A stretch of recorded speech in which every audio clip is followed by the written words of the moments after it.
ओम शुक्ला आप सभी दोस्तों का हार्दिक स्वागत करता हूं आपके अपने यूट्यूब चैनल में। आज के वीडियो के माध्यम से हम सोशियोलॉजी के ऐसे महत्वपूर्ण प्रश्नों पर चर्चा करूंगा जो कि BA second year third semester की परीक्षाओं के लिए बहुत ही ज़्यादा हेल्पफुल होंगे। और निश्चित तौर पर अगर आपने यह वीडियो अंत तक देख लिया तो आपको कहीं पर भटकने की आवश्यकता नहीं पड़ेगी। आप आसानी से हर एक प्रश्न का उत्तर सटीक तरीके से एकदम एक प्रकार से ज़बरदस्त तरीके से आप इस वीडियो के माध्यम से जानेंगे। तो आपको एक प्रकार से बने रहना है वीडियो के अंत तक। ओके, चलिए मैं आपको बता दूं कि आपके पेपर का जो नाम है, आपने इससे पहले जो मैंने बहुत सारी वीडियो पढ़ा चुका हूं लगभग, ठीक है। तो आप लोगों ने पेपर वो मतलब कि जो है चैप्टर 1 पढ़ा, चैप्टर 2 पढ़ा, मैंने पढ़ा दिया था। प्लेलिस्ट में हर एक वीडियो आपको मिल जाएगी और इसका ऑब्जेक्टिव मॉडल पेपर भी एक मैंने दे दिया है और यह लिखित मॉडल पेपर होगा। तो आप लिखित वाला मॉडल पेपर भी आप देखिए, ऑब्जेक्टिव वाला भी देखिए, दोनों की तैयारी आप करते रहिएगा। ओके, ये बात आप ध्यान रखेंगे, चाहे लिखित हो चाहे ऑब्जेक्टिव हो, अगर दोनों की तैयारी होगी तो बेस्ट दे पाएंगे अपना आप। तो इसीलिए मैं कहता हूं कि आप मेरी सारी वीडियोस जितनी भी बनाता हूं, हर वीडियो को देखिए। आपकी कोई भी यूनिवर्सिटी है उससे मतलब नहीं है, सभी विश्वविद्यालय का सिलेबस सेम ही है। तो आप परेशान मत होइएगा इसको लेकर के कि सर हमारी यूनिवर्सिटी का नहीं पढ़ा रहे हो। आप सोच रहे होंगे कि हमारी यूनिवर्सिटी का नहीं पढ़ा रहे हो, मतलब ये मत सोचिएगा कि केवल पर्टिकुलर हमारे के लिए। मैं आपको बता दूं सभी विश्वविद्यालयों का जब सिलेबस सेम है तो इसमें बताने की आवश्यकता नहीं कि मैं किस यूनिवर्सिटी से पढ़ा रहा हूं, ठीक है।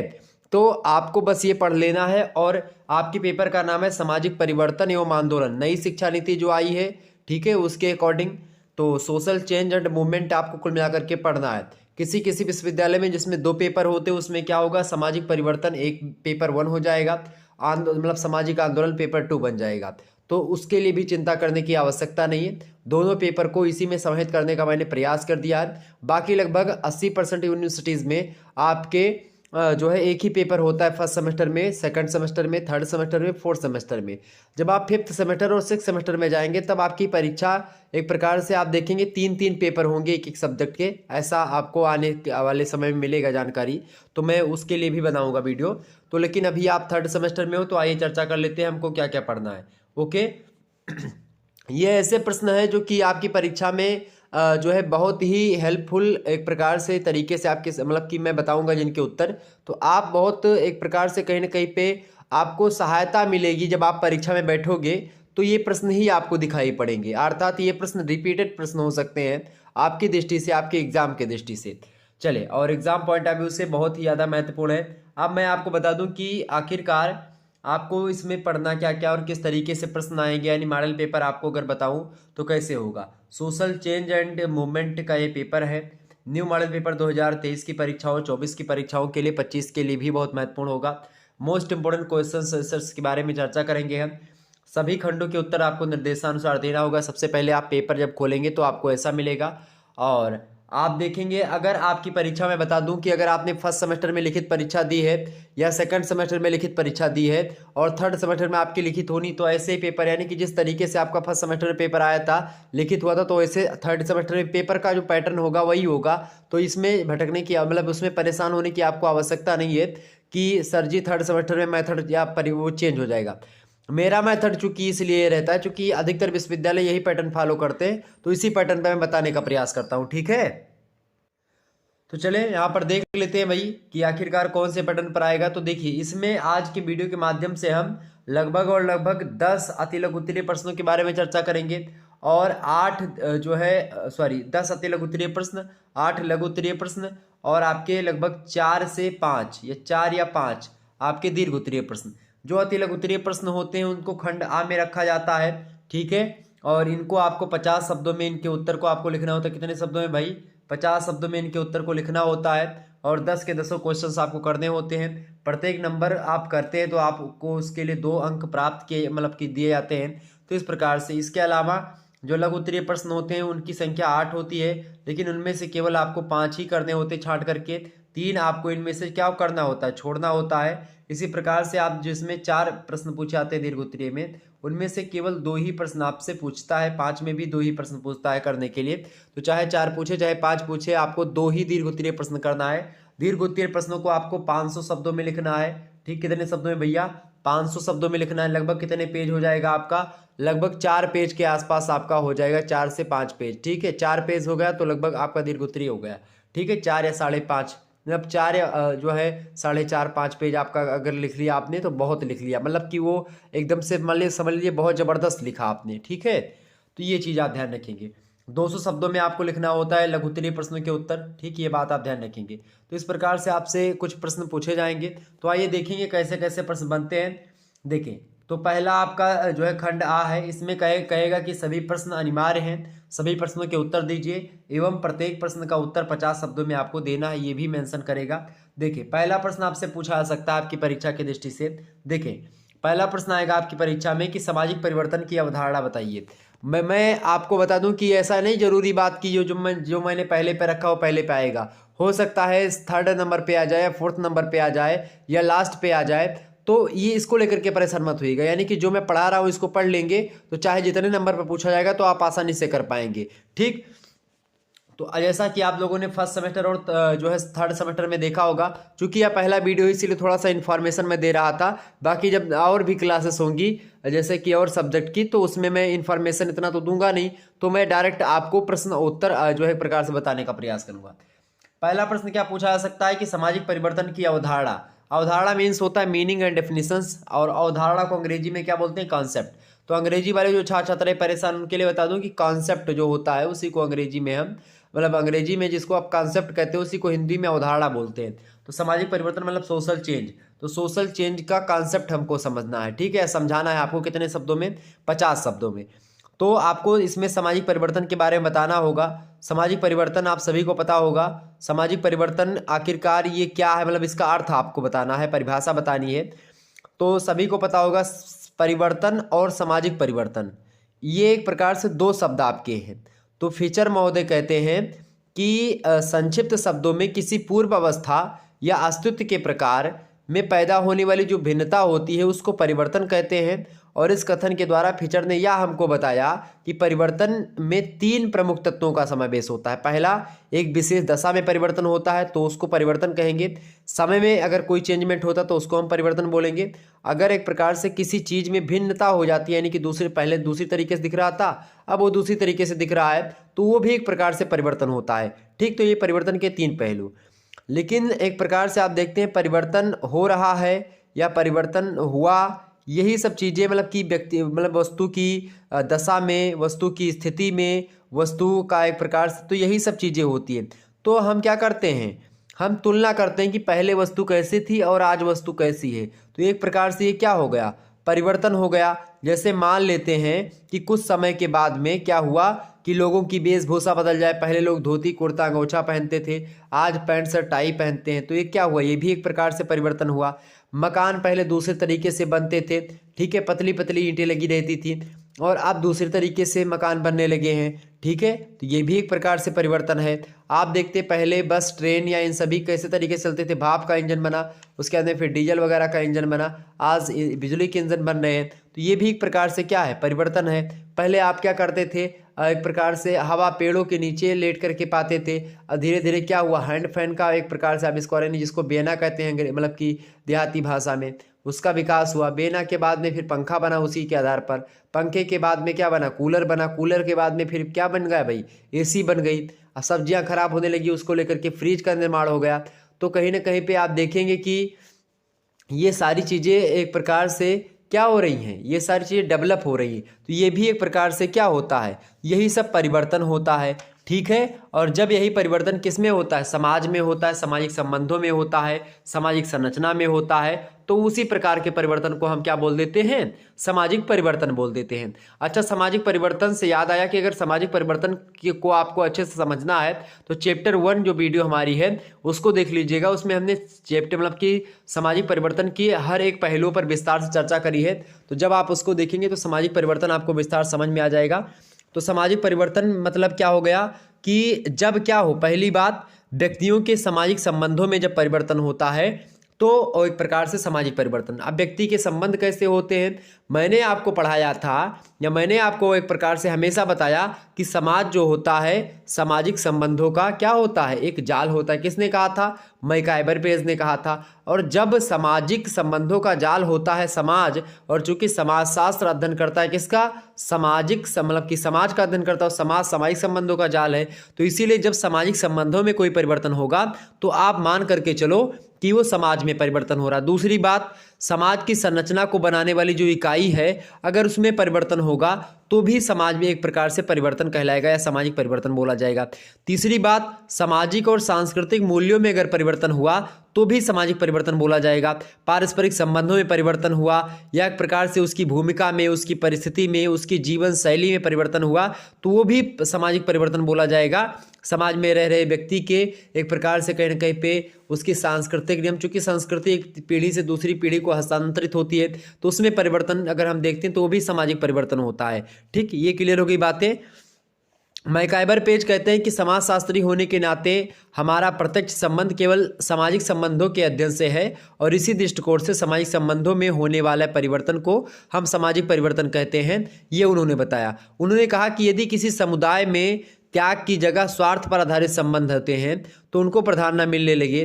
परिवार में पिता पुत्र अथवा मतलब सदस्यों के जो पारस्परिक संबंध है उन संबंधों का रूप बदलने लगे, समाज के विभिन्न वर्गों के संबंधों में परिवर्तन होने लगे तो आप समझ जाओ कि सामाजिक परिवर्तन हो रहा है। इसी प्रकार से किंग्सले डेविस, जेनसन, जोन्स, इन सभी लोगों ने सामाजिक परिवर्तन की अलग अलग तरीके से परिभाषा दी और इसके बारे में एक पुष्टि की, मतलब उसके बारे में बताया। कुल मिलाकर के अगर मैं बताऊं तो आपको क्या लिखना है कि सामाजिक परिवर्तन का क्षेत्र बड़ा व्यापक है, यानी बहुत व्यापक है, अत्यंत व्यापक है, कुछ भी आप लिख सकते हैं। आगे लिखेंगे कि समाज में हमारे सभी व्यवहार किसी न किसी सामाजिक नियम से क्या होते हैं, प्रभावित होते रहते हैं और हम अपने सामाजिक मूल्यों के अनुसार कुछ चीज़ों को अच्छा समझते हैं, कुछ चीज़ों को बुरा समझते हैं। इस प्रकार से आप देखते हैं कि विभिन्न आयु, लिंग, नातेदारी, प्रतिष्ठा वाले व्यक्तियों से हमारे संबंध कैसे हैं। किसी व्यक्ति से जैसे मान लेते हैं अलग अलग संबंध होते हैं, आपका नाई से कुछ अलग संबंध है, पंडित जी से कुछ अलग संबंध है और कुम्हार से कुछ अलग संबंध है, ठीक, फर्नीचर वाले से कुछ अलग संबंध है, ठीक, शर्मा जी से अलग संबंध है, वर्मा जी से अलग संबंध है, यादव जी से अलग संबंध है, ठीक है, मौर्य जी से अलग संबंध है। तो इस प्रकार से क्या होता है, संबंधों की जो व्यवस्था है अलग अलग व्यक्तियों से आपके जो पारस्परिक संबंध होते हैं वो अलग अलग होते हैं। तो कुल मिलाकर के आप देखेंगे इस प्रकार जब हम कभी भी इन सामाजिक नियमों का, मूल्यों का अथवा जो सामाजिक संबंध होते हैं किसी किसी व्यक्ति मतलब हर व्यक्ति के बीच में, जब उन संबंधों में परिवर्तन देखने को मिलता है या परिवर्तन के तत्व एक प्रकार से दूसरी तरह दिखाई पड़ने लगते हैं तो आप मान करके चलो कि समाज में परिवर्तन हो रहा है। सामाजिक व्यवस्था में, सोशल स्ट्रक्चर में यानी सामाजिक संरचना में अगर कोई भी चेंजमेंट होता है तो वही सामाजिक परिवर्तन होता है। कुल मिलाकर के ये तो सामाजिक परिवर्तन की अवधारणा, अगर ये चीज़ें जो मैंने आपको बताई ये अगर आपको पता है तो आसानी से आप सामाजिक परिवर्तन के बारे में बता सकेंगे। अब चाहे दीर्घ उत्तरीय इसी में प्रश्न पूछा जाता और चाहे लघु उत्तरीय प्रश्न पूछा जाता, चाहे अति लघु उत्तरीय, आप आसानी से अगर एक कंटेंट जान पा रहे हैं तो आप आसानी से उस उत्तर को लिख पाते। सामाजिक परिवर्तन की कई सारी विशेषताएं भी हैं, ठीक है, उसको मैंने वीडियो में बता रखा है, आप लोग देखिएगा, उसमें विस्तार से मैंने समझाया। जैसे कि सामाजिक परिवर्तन का संबंध सामाजिक संरचना और व्यवस्था से होता है। इसके अलावा सामाजिक परिवर्तन जो है क्या है, एक स्वाभाविक प्रक्रिया है। इसके अलावा सामाजिक परिवर्तन एक जटिल तथ्य है। इसके अलावा सामाजिक परिवर्तन तुलनात्मक होता है। इसके अलावा सामाजिक परिवर्तन की निश्चित क्या होती है, भविष्यवाणी संभव नहीं होती है। और सामाजिक परिवर्तन सार्वभौमिक प्रक्रिया है। इसके अलावा सामाजिक परिवर्तन एक गुणात्मक प्रक्रिया है। सामाजिक परिवर्तन का चक्रीय और रेखीय प्रतिरूप भी होता है। तो कुल मिलाकर के सामाजिक परिवर्तन की ये सारी चीज़ें जो थी वो मैंने आपको बताई और आसानी से आप अगर इसको समझना चाहते हैं तो आप चैप्टर नंबर 1 वीडियो देख लीजिएगा, ठीक है, चैप्टर 2 भी देख लीजिएगा क्योंकि दोनों पढ़ा दिया हमने। ओके, आगे बढ़ते और भी चीज़ों को जानने का प्रयास करते तो आपका ये लगभग पहला चैप्टर मतलब कि पहला जो प्रश्न था एग्जाम पॉइंट मतलब कि एग्जाम की दृष्टि से महत्वपूर्ण वाला, ये आप लोगों ने समझ लिया। अब अगला प्रश्न समझते हैं। अगला प्रश्न आपसे बन सकता है कि सामाजिक परिवर्तन के प्रतिमान के बारे में बताएं। सामाजिक परिवर्तन के कितने प्रतिमान होते हैं भाई? तो सामाजिक परिवर्तन के अगर प्रतिमान की बात की जाए तो जो है सामाजिक परिवर्तन के 3 प्रतिमान होते हैं। मैकाइबर पेज ने 3 प्रकार के प्रतिमानों का उल्लेख किया है। तो आप लिखेंगे कि जो है जो सामाजिक प्रतिमान है वो मैकाइबर और पेज ने उसको क्या कहा है, 3 तरह, मतलब प्रतिमान माने होता है किन किन चीज़ों पर या किन चीज़ों के माध्यम से किन प्रतिमानों में परिवर्तन होता है, वही चीज़ें, ठीक है। तो किन सांचे में, तो सांचा एक प्रकार से प्रतिमान को बोल सकते हो, ठीक। पैटर्न जिसको आप बोलते हैं, प्रतिमान माने क्या होता है, एक पैटर्न, किस पैटर्न पर परिवर्तन हो रहा है, ठीक, पैटर्न में परिवर्तन, तो वही प्रतिमान होता है। मैकआवर पेज कहते हैं कि 3 प्रकार के पैटर्न होते हैं, 3 प्रकार के पैटर्न यानी 3 प्रकार के प्रतिमानों से समाज में परिवर्तन होता है। पहला परिवर्तन का क्या नाम है भैया, लिखिएगा, रेखीय परिवर्तन। दूसरा परिवर्तन कौन सा है आपका, दूसरा परिवर्तन है भाई उतार चढ़ाव का प्रतिमान, यानी एक प्रकार से जिसको आप तरंगीय परिवर्तन बोल सकते हैं। और तीसरा परिवर्तन जो है आपका, इसको आप बोलते हैं चक्रीय प्रतिमान या चक्रीय परिवर्तन। तो एक प्रकार से अब ये तीनों को थोड़ा सा जान लीजिएगा। जो पहला आपका प्रतिमान है सामाजिक परिवर्तन का, वो है रेखीय प्रतिमान। रेखीय प्रतिमान मतलब होता है एक रेखा में परिवर्तन हुआ, अर्थात क्या हुआ कि मान लेते हैं बेना पहले था हवा पंखा करने वाला, जो हाथों से जो घुमाते हैं हम लोग, वो था हवा करने के लिए। फिर क्या हुआ, इसमें विकास हुआ, परिवर्तन हुआ, फिर क्या बना भाई, पंखा बन गया, ठीक है, ऊपर वाला पंखा बना, नीचे वाला पंखा बन गया, सब कुछ पंखा बन गया। फिर क्या हुआ, पंखे से भी और कैटेगरी आई बड़ी, फिर क्या बन गया, कूलर का निर्माण हुआ, ठीक, फिर कूलर से भी और बड़ा क्या निर्माण हो गया, एसी का निर्माण हुआ। तो इस प्रकार से आपने देखा कि शुरुआत से किस प्रकार से क्या हो रहा है, बढ़ोतरी में एक प्रकार से क्या हो रहा है, विकास हो रहा है, परिवर्तन हो रहा है चीजों में, ठीक है। हवा ये भी दे रहा, हवा ये भी दे रहा, हवा ये भी देगा, हवा ये भी, मतलब कि एक प्रकार से ये भी हवा देगी। लेकिन अब तीनों मतलब चारों में आप देखते बड़ा अंतर है ना, क्योंकि जब मनुष्य के मस्तिष्क का विकास कम था तो ये बना, मनुष्य के मस्तिष्क का और विकास हुआ फिर ये बना, और विकास हुआ तो ये बना, और जब सबसे ज़्यादा विकास होगा ये बना, अब और भी ज़्यादा विकास होगा तो और कोई चीज़ बन करके सामने आएगी। तो इस प्रकार से आप लोगों ने देखा कि ये जो परिवर्तन हो रहा है एक निश्चित रेखा में हो रहा है, सीधा ही परिवर्तन हो रहा है, ऐसे परिवर्तन। तो एक प्रकार से इस प्रकार का जब कोई आविष्कार हो रहा होता है या जो है भौतिक संस्कृतियों में जो हुआ परिवर्तन होता है, मतलब जो वस्तुओं इससे पहले छोटी चीज़ों से निर्माण होता है मतलब बनने के लिए, फिर धीरे धीरे करके पहले थॉमस अल्वा एडिसन ने बल्ब का निर्माण किया, 1200 मतलब 1199 बार नहीं बना पाए, 1200 बार बना पाए थे। तो कहीं ना कहीं पे आप देखेंगे कि उसके बाद में बल्ब बना, फिर लगा लोगों को कि भाई बल्ब बना, फिर बल्ब का धीरे धीरे क्या हो गया, आज सेफल, एलईडी, राड, तमाम प्रकार के हाइलोजन तक बन चुके हैं। तो ये सब क्या है, एक प्रकार से ये सब रेखीय परिवर्तन है, यानी एक रेखा में परिवर्तन जब होता है, ठीक।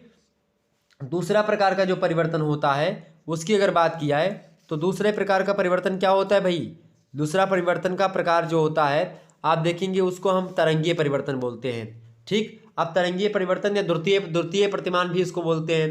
प्रथम प्रतिमान पहले वाले को, रेखीय को प्रथम प्रतिमान, और तरंगीय वाले को द्वितीय प्रतिमान, और तृतीय प्रतिमान बोलते हैं हम चक्रीय को। अब इसमें क्या होता है, मान लेते हैं एक रेखा है, इस प्रकार से रेखा थी, अब क्या हो रहा है, कभी क्या हो रहा है, इस रेखा से ऊपर कोई चीज आ रही, फिर नीचे आ रही, फिर ऊपर फिर नीचे, फिर ऊपर फिर नीचे, इस प्रकार चल रही है, ठीक। यानी क्या हो रहा है, मान लेते जनसंख्या आज जो है 1000 लोग किसी गांव में निवास करते हैं। अब क्या हो जाए, जनसंख्या भाई घटी, अब यहाँ पर मान लेते हैं आ गई कितनी, अब यहाँ पर बढ़ेगी तो ये 1500 हो गई जनसंख्या, ठीक है, मान लेते 1500 हो गई। यहाँ नीचे आई फिर कितनी हो गई भाई, 500 हो गई, फिर यहाँ पर बढ़ी, फिर यहाँ पर 1000 साफ बराबर आ गई, फिर यहाँ पर 1500 पहुँच गई इसके बराबर, फिर नीचे आ गई, फिर 500 पहुँच गई। यानी इस प्रकार से क्या हो रहा है, कभी ज़्यादा कभी कम, कभी ज़्यादा कभी कम, इस प्रकार से क्या हो रहा है, एक तरंग में एक प्रकार से घटता बढ़ता एक प्रकार से प्रतिमान। तो द्वितीय प्रतिमान जो होता है ये क्या होता है, जैसे जिसमें उतार चढ़ाव होता रहता है, जैसे जनसंख्या में उतार चढ़ाव होता है, ठीक। तो ये चीजें होती है। तो खास करके इस प्रकार के परिवर्तन को हम द्वितीय प्रतिमान या दूसरा प्रतिमान कहते हैं। आर्थिक क्रियाकलापों में और जनसंख्या में खास करके इस प्रकार का परिवर्तन देखने को मिलता है। कभी आप देखते मुद्रा का दाम बढ़ता है, कभी घटता है, कभी किसी वस्तु का दाम घटता है, कभी बढ़ता है, तो ये चीज होती है। तो इस प्रकार के परिवर्तन जो होते हैं ये द्वितीय प्रतिमान होते हैं। जो तृतीय प्रतिमान है आपका भाई उसका नाम है तरंगीय, यानी कि एक प्रकार तरंगीय परिवर्तन, चक्रीय परिवर्तन। चक्रीय परिवर्तन को हम थर्ड परिवर्तन यानी कि तृतीय प्रतिमान या थर्ड पैटर्न भी बोलते हैं, ठीक है, चक्रीय परिवर्तन। इसको कहीं कोई विद्वान तरंगीय परिवर्तन ही बोलते हैं, लेकिन तरंगीय परिवर्तन वो दूसरे प्रकार का तरंगीय परिवर्तन जो सेकंड वाला था वो इस तरंग में चल रहा था। लेकिन एक तरंग और इस प्रकार से कौन सी तरंग चल रही है इसमें, यानी चक्रीय परिवर्तन में, जैसे ये मान लेते एक सर्कल है, इस सर्कल में क्या हो रहा है भाई, इस सर्कल में मान लेते हैं कि यहाँ पर ठंडी आई, ठंडी के बाद में क्या होता है भाई, ठंडी के बाद में क्या आएगा, गर्मी आएगी, गर्मी के बाद फिर क्या आएगा, बरसात आएगा, फिर बरसात के बाद क्या आएगी, ठंडी, फिर गर्मी आएगी, फिर बरसात आएगी। तो ठंडी गर्मी बरसात, ठंडी गर्मी बरसात, एक साइकिल में क्या होगा, ये चलता रहेगा। यानी कि जो चीजें अभी आई है वो अगले साल फिर आ जाएगी। तो एक प्रकार से इस प्रकार का परिवर्तन जो होता है ये खास करके आप देखते हैं चक्रीय परिवर्तन, एक चक्र में, यानी जहां से हम चले थे फिर वहीं को हम पहुंच गए, ऋतु में परिवर्तन हुआ, मौसम में परिवर्तन हुआ। जैसे मनुष्य में कि मनुष्य पहले पैदा हुआ, शैशवावस्था में गया, युवावस्था में प्राप्त हुआ, प्रौढ़ावस्था को गया, बुढ़ापा, मरा, फिर से पैदा हुआ, फिर आया एक प्रकार से। तो एक प्रकार से ये परिवर्तन यानी आरंभ होता है, उन्नति होती है, पतन होता है, तो एक सब चक्रीय क्रम में होता है और फिर से वैसे हो जाती है। तो ये चीज़ें एक प्रकार से क्या होती हैं, ये चक्रीय परिवर्तन का उदाहरण है। तो एक प्रकार से 3 प्रतिमान हो गए आपके सामाजिक परिवर्तन के। अब अगला पॉइंट हम समझने का प्रयास करेंगे। अगला प्रश्न आपकी परीक्षा की दृष्टि से ये भी बहुत महत्वपूर्ण है। प्रश्न क्या है भाई, देखिए प्रश्न आपका है कि 1 मिनट,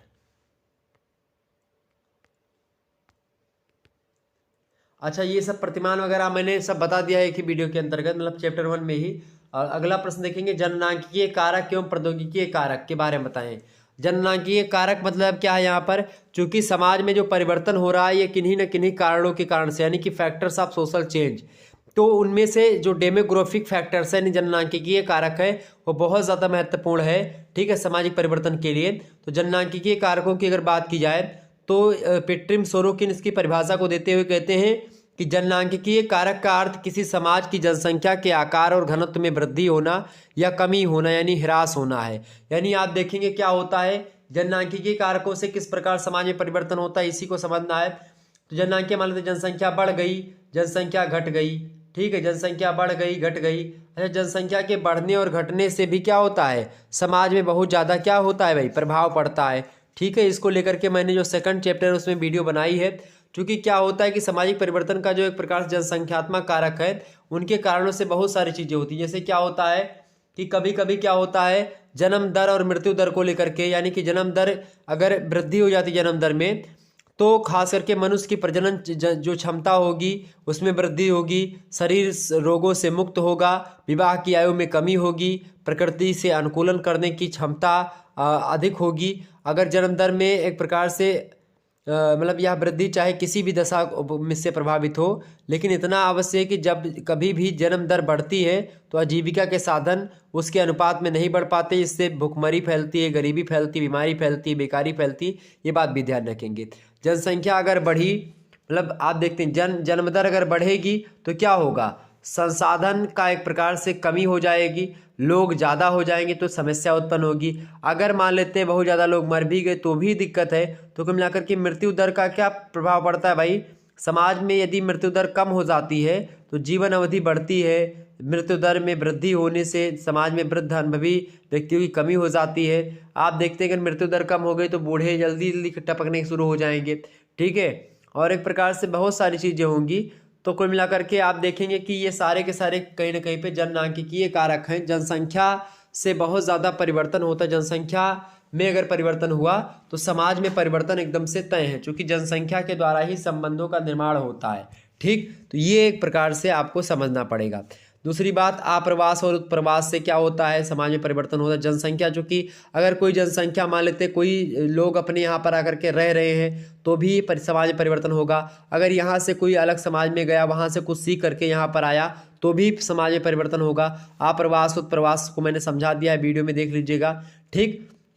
जनसंख्या की रचना कैसी है, तो एक प्रकार से ये भी, तो ये हो गए जननांकिकीय कारक। जननांकिकीय कारक मान होता है कि क्या होता है कि कभी भी जब परिवर्तन होता है तो वो जनसंख्या के कारण से समाज में हुआ परिवर्तन वो जननांकिकीय कारकों के अंतर्गत आता है, ठीक। तो कुल मिलाकर अगर देखें तो आप लिखेंगे कि जनसंख्या के आकार में होने वाला परिवर्तन समाज के सामने एक नई आवश्यकताएं और व्यवहार के नए ढंग उत्पन्न करता है।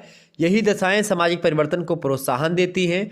इन सभी परिस्थितियों को ध्यान में रखते हुए पेट्रिम सोरोकिन ने यह निष्कर्ष निकाला कि यदि हम जननांकिकीय संप्रदाय की कुछ त्रुटियों यानी गलतियों और इसके एक पक्षीय विचारों को उसमें से निकाल देते हैं तब निश्चय ही क्या होगा, सामाजिक घटनाओं को स्पष्ट करने में जनसंख्यात्मक कारकों का योगदान महत्वपूर्ण होने लगेगा। तो एक प्रकार से ये जनसंख्यात्मक कारक एक प्रकार से बहुत अधिक महत्वपूर्ण है समाज में होने वाले परिवर्तन से। अगला पॉइंट आपका है प्रौद्योगिकीय कारक, technological factors of social change, okay. तो सामाजिक परिवर्तन उत्पन्न करने में प्रौद्योगिकी कारक सबसे महत्वपूर्ण एक प्रकार से है। चूंकि प्रौद्योगिकी आप देखते हैं लगातार क्या हो रहा है, टेक्नोलॉजी जिसको आप बोलते हैं, टेक्नोलॉजी का विकास हो रहा है और प्रौद्योगिकी वह ज्ञान है वह अथवा वह साधन है जिसके माध्यम से हम क्या करते हैं, जीवन के लिए उपयोगी वस्तुओं को प्राप्त करते हैं।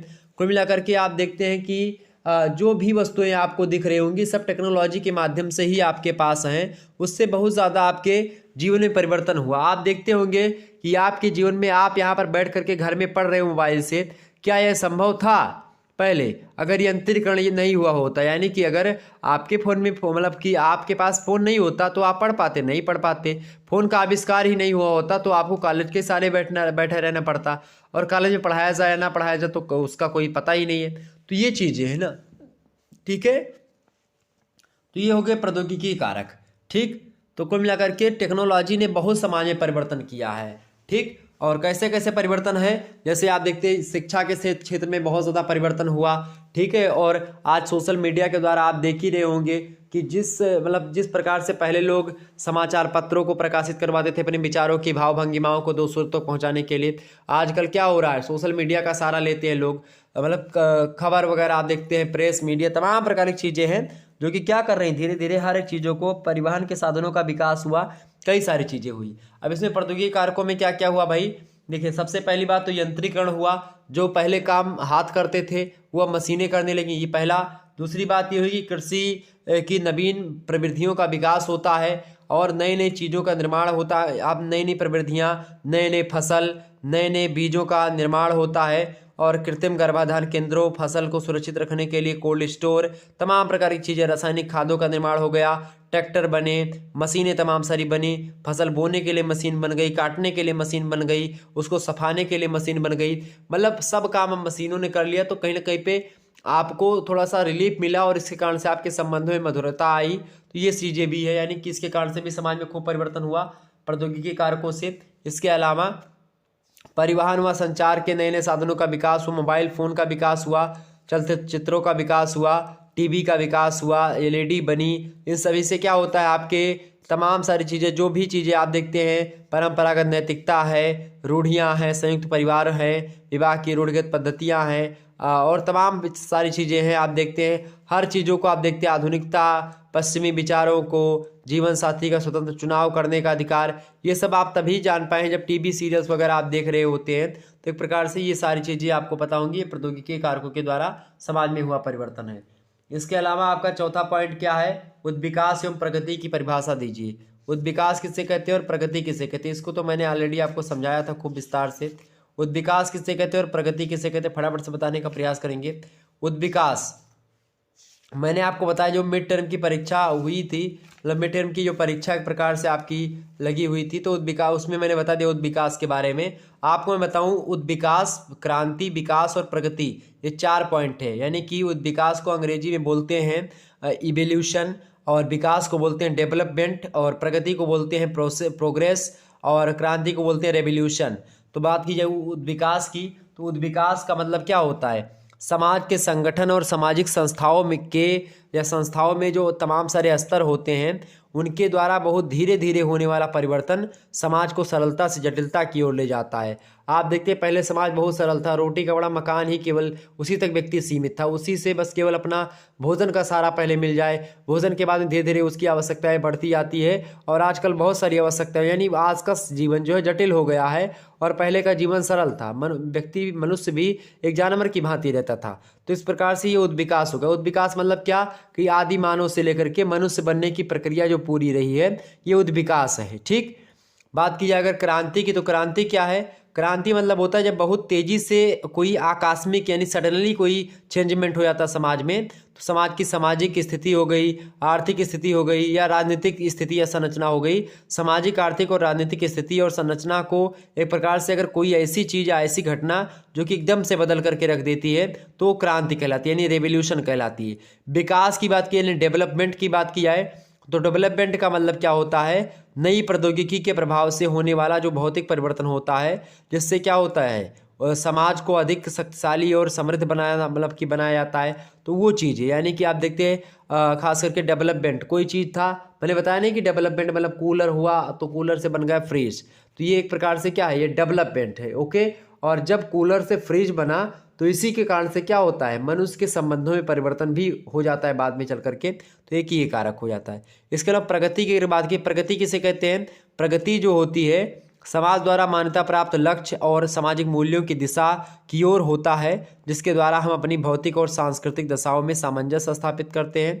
और कुल मिलाकर के आप देखते तो ये 4 पहलू थी जिसके बारे में मैंने बताया, तो समझ में आ गई बातें उद्विकास वगैरह के बारे में।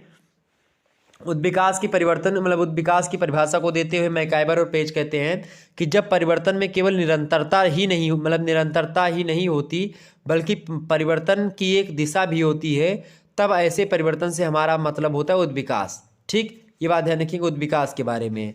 उद्विकास एक प्रकार से आप देखते हैं इसके कई सारी चीज़ें उद्विकास के बारे में बताई। विकास, फिर विकास, प्रगति की अगर बात की जाए, प्रगति क्या है तो प्रगति प्रोग्रेस शब्द से बना है। ठीक है, ये बात आप ध्यान रखते हैं। लवले महोदय कहते हैं कि प्रगति इच्छित अथवा मान्यता प्राप्त दिशा की ओर होने वाला परिवर्तन है, किसी भी दिशा में होने वाला परिवर्तन नहीं है। ठीक, मतलब इच्छा अनुसार मान्यता प्राप्त दिशा में जो लोगों ने बनाया है कि भाई अगर इस दिशा में कोई व्यक्ति जा रहा है या इस दिशा में काम हमारा जा रहा है तो वो अच्छा हो रहा है, आगे बढ़ रहा है, तो वो प्रकार से आप क्या बोलेंगे, उसको प्रगति बोलेंगे, प्रगति कर रहे हैं आप। ठीक, तो प्रगति वह तथ्य है जो मानवीय प्रसन्नता में क्या करता है, वृद्धि करता है। तो प्रगति को मिलाकर के एक सांस्कृतिक तथ्य है। प्रगति वांछित विकास होता है, जो मन में होता है वही उसी प्रकार से विकास होता है। प्रगति की अवधारणा तुलनात्मक होती है। प्रगति का संबंध सामूहिक जीवन से होता है। प्रगति की अवधारणा परिवर्तनशील होती है। प्रगति का संबंध जागरूक और चेतन प्रयत्नों से होता है। ये सारी चीज़ें प्रगति के बारे में थी जो मैंने आपको बता रखी। ओके, तो एक प्रकार से विकास और प्रगति तो आपके समझ में आ गई। आगे चल करके हम अंतर को लेकर के अभी पढ़ेंगे, तो उसको लेकर के आप परेशान मत होइएगा। प्रगति और विकास के बारे में हमको पढ़ना है। ठीक, क्लियर बातें, आगे समझा जाए भाई। अब आगे समझते हैं अगले प्रश्न की ओर। अगला प्रश्न आपकी स्क्रीन पर आ चुका है, आप देखेंगे। 5वां प्रश्न है क्या, 5वां प्रश्न है कि सामाजिक परिवर्तन के किन्हीं 4 रेखीय सिद्धांतों के नाम लिखिए। प्रश्न बड़ा ही अच्छा है। प्रश्न पूछ रहा है कि सामाजिक परिवर्तन के किन्हीं 4 रेखीय सिद्धांतों के नाम लिखिए। रेखीय सिद्धांतों के नाम कौन कौन से भाई, आपको बता दूं कि सामाजिक परिवर्तन के कई सारे सिद्धांत हैं। उन सिद्धांतों में एक होता है रेखीय सिद्धांत यानी कि जिसको लाइनर थ्योरी बोलते हैं। एक है चक्रीय सिद्धांत यानी कि साइक्लिक या साइकिल जो चक्रीय होता है उसको साइक्लिक बोलते हैं। एक होता है जननांकिकीय सिद्धांत यानी डेमोग्राफिक चेंजमेंट मतलब सिद्धांत वाला। एक इसके अलावा आर्थिक संघर्ष का यानी कि एक प्रकार से इकोनॉमिक कन्फ्लिक्ट जिसको आप बोल सकते हैं कार्ल मार्क्स वगैरह। तो एक प्रकार से सामाजिक परिवर्तन आखिरकार इसी के बारे में बताते हुए ये सारे के सारी चीज़ें हैं। तो बहुत सारे लोगों ने अलग अलग तरीके से बताया। तो सामाजिक परिवर्तन के रेखीय सिद्धांतों के 4 रेखीय सिद्धांतों के नाम आपसे पूछ रहा है ना, तो कौन कौन से आप लिखेंगे। पहला सिद्धांत जो लाइनर में हुआ है उसमें नाम आता है भाई हर्बर्ट स्पेंसर का। हर्बर्ट स्पेंसर शुरू से ही लेकर के और मार्गन इन लोगों के विचार प्रस्तुत किया कि प्रत्येक विकास अवस्था जो होती है आगामी स्तर से संबंधित परिवर्तन क्या होता है। जो एक प्रकार से अवस्था होती है, परिवर्तन की गति कुछ निश्चित स्तरों से होकर के गुजरती है। ठीक है, अब उसी स्तर के बारे में हर्बर्ट स्पेंसर का जो सिद्धांत है वो फेमस है। तो आप लिखेंगे पहला सिद्धांत कौन सा, हर्बर्ट स्पेंसर का सिद्धांत। दूसरा सिद्धांत आप लिख सकते हो मार्गन का सिद्धांत। तीसरा सिद्धांत आप लिख सकती हैं काम्ट का सिद्धांत। चौथा सिद्धांत आप लिख दीजिएगा वेबलिन का प्रौद्योगिकीय सिद्धांत। ये सब क्या है, ये सब लाइनर सिद्धांत के क्या हैं, एक प्रकार से नाम है। ओके, क्लियर हो गई बातें। तो इसके बारे में चर्चा करेंगे हम आने वाले समय में हर एक सिद्धांतों के बारे में। तो हर्बर्ट स्पेंसर ने पहले बताया शुरुआत से कि पहले सरल समाज था, तो उसमें कोई प्रकार से मानव समाज की सबसे प्रारंभिक स्थिति थी मतलब कि सरल समाज। इसमें क्या रहा होगा कि व्यक्ति के बीच में कोई भेदभाव ऊंची नीच का ऐसा कोई व्यवस्था नहीं थी और ऐसे समाज का एक प्रकार से आकार काफ़ी छोटा था।